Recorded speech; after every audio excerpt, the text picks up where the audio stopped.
दोस्तों, देवों के देव महादेव जो इस दुनिया के कण कण में बसे हैं, हिमालय की गोद में बसे उत्तराखंड में हिंदुओं के कई रिलीजियस प्लेसेस हैं।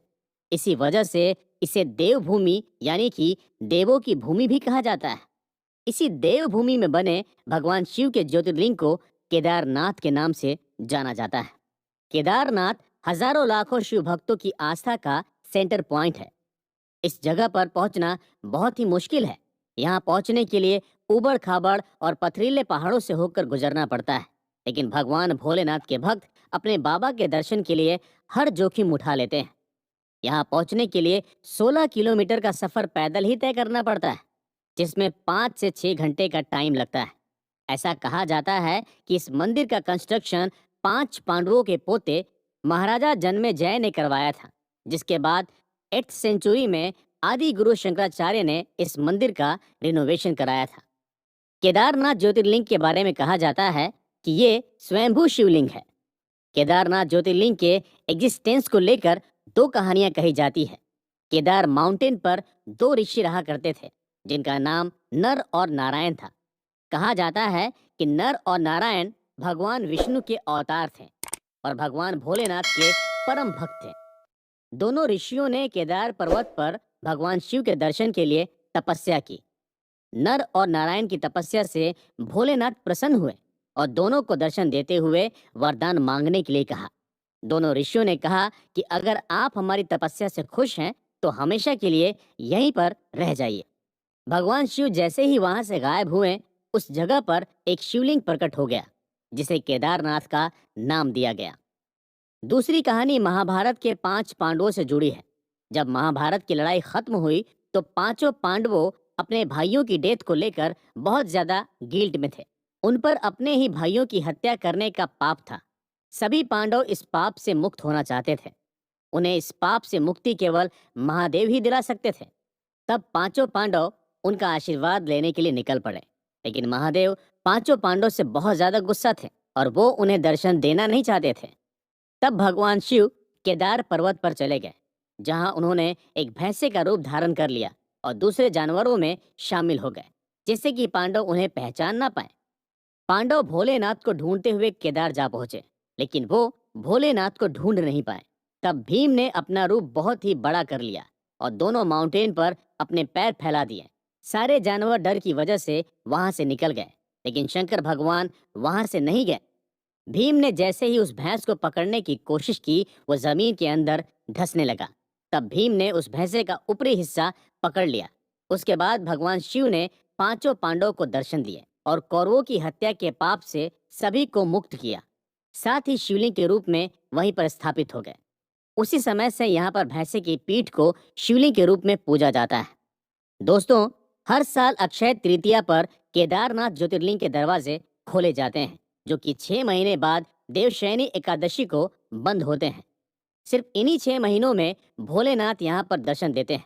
बाकी के 6 महीने हेवी स्नोफॉल की वजह से मंदिर बंद कर दिया जाता है। जब 6 महीनों के दौरान केदारनाथ के पट बंद होते हैं, तब भगवान केदारनाथ की मूर्ति को ऊखीमठ के ओमकारेश्वर मंदिर लाया जाता है और अगले 6 महीनों तक वहीं पर उनकी पूजा होती है। लेकिन यहाँ केदारनाथ के स्वरूप को लाया जाता है। केदारनाथ मंदिर की मुख्य मूर्ति त्रिकोण शेप में है, जो हमेशा केदारनाथ मंदिर में ही रहती है।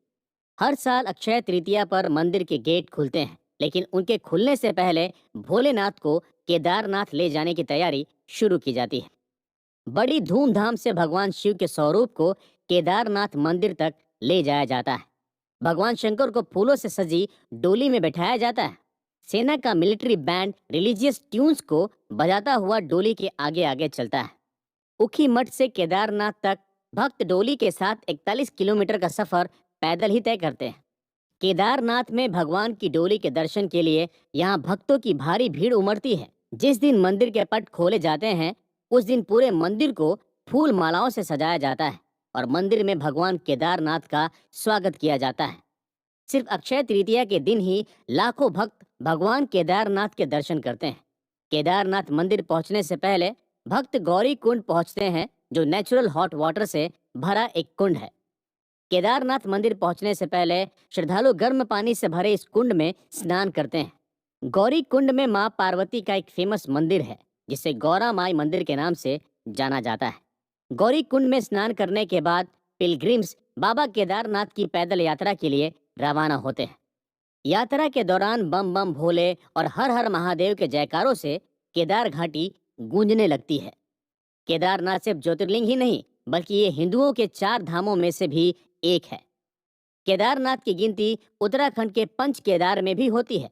इस वजह से केदारनाथ की इम्पोर्टेंस 3 गुना ज्यादा बढ़ जाती है। भगवान केदारनाथ का ये प्राचीन मंदिर 6 फीट ऊंचे पत्थर के प्लेटफॉर्म पर बना हुआ है।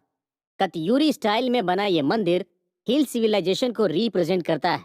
उत्तराखंड के ज्यादातर मंदिर कत्यूरी स्टाइल में ही बने हैं। केदारनाथ मंदिर को बड़े बड़े पत्थरों से जोड़कर बनाया गया है। ये मंदिर इतना मजबूत है कि इस बात का अंदाजा इसी बात से लगाया जा सकता है कि 26 जून 2013 को केदारनाथ में आई भीषण बाढ़ भी इस मंदिर का कुछ नहीं बिगाड़ पाई, जबकि मंदिर के आसपास बने हुए घर, होटल और दूसरी बिल्डिंगों का नामो निशान भी नहीं बचा था। मजबूत पत्थरों से बना केदारनाथ मंदिर बहुत छोटा है, लेकिन इसकी हिस्टोरिकल और रिलीजियस वैल्यू बहुत ज़्यादा है। मंदिर के एंट्रेंस में मंडप बना हुआ है। अंदर जाने पर गर्भगृह में भगवान केदारनाथ का त्रिकोण शेप में बना शिवलिंग स्थापित है। मंदिर के बाहर की तरफ परिक्रमा मार्ग बना है, जहां पर भक्त भोलेनाथ की परिक्रमा करते हैं। मंदिर परिसर में नंदी की बड़ी सी मूर्ति बनी है। बाबा के दर्शन के लिए यहाँ पर इतने ज्यादा लोग पहुँचते हैं कि उन्हें घंटों लाइन में लगकर इंतजार करना पड़ता है। यहाँ तक कि कड़ाके की ठंड में भी बाबा भोलेनाथ के भक्त दर्शन के लिए लाइन में लगे रहते हैं। केदारनाथ में सुबह 4 बजे आरती होती है, लेकिन भक्तों के लिए सुबह 7 बजे मंदिर के दरवाजे खोले जाते हैं। 7 बजे से 1 बजे तक श्रद्धालु मंदिर में दर्शन करते हैं। दोपहर 1 से 2 बजे तक भगवान को भोग लगाया जाता है। उसके बाद शाम 5 बजे तक मंदिर के दरवाजे बंद रहते हैं। शाम को एक बार फिर बाबा अपने भक्तों को दर्शन देते हैं। शाम 7:30 से 8:30 बजे तक रोजाना महादेव की आरती होती है। 5 मुख वाली भगवान शिव की मूर्ति का श्रृंगार किया जाता है और रात 8:30 बजे केदारेश्वर ज्योतिर्लिंग मंदिर को बंद कर दिया जाता है। मंदिर परिसर में ईशानेश्वर महादेव का भी मंदिर है। यहीं पर अमृत कुंड है। कहा जाता है कि इस कुंड के पानी को पीने से सभी तरह की बीमारियां दूर हो जाती है। केदारेश्वर मंदिर से कुछ ही दूरी पर मुकुंड भैरव का एक छोटा सा मंदिर है। कहा जाता है कि बाबा के दर्शन करने के बाद मुकुंड भैरव के दर्शन जरूर करने चाहिए। इनके दर्शन के बिना केदारनाथ की यात्रा अधूरी मानी जाती है। यहाँ से कुछ किलोमीटर की दूरी पर उमा महेश्वर का मंदिर है, जहाँ पर महादेव एक शिला के रूप में विराजमान है। केदारेश्वर मंदिर के कुछ ही आगे आदि शंकराचार्य की समाधि है। भक्त यहाँ आने पर इन सभी मंदिरों में जाकर दर्शन जरूर करते हैं, क्योंकि यहाँ मौजूद हर मंदिर की रिलीजियस इंपॉर्टेंस है। तो दोस्तों, केदारनाथ ज्योतिर्लिंग के दर्शन के बाद चलिए अब आपको कराते हैं 12 ज्योतिर्लिंगों में सबसे आखिरी घृष्णेश्वर ज्योतिर्लिंग के दर्शन।